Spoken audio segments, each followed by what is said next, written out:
Umabot na sa 534 ang kabuang bilang ng firework-related injuries mula December 22, 2024 hanggang January 2, 2025 na mas mababa ng 9.8% kumpara sa nakaraang taon.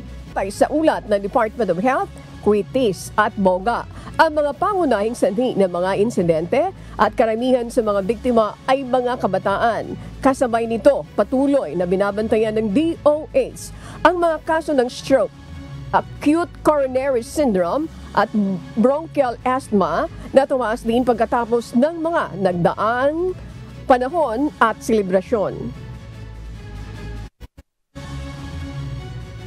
Cuitis po ang nangungunang dahilan.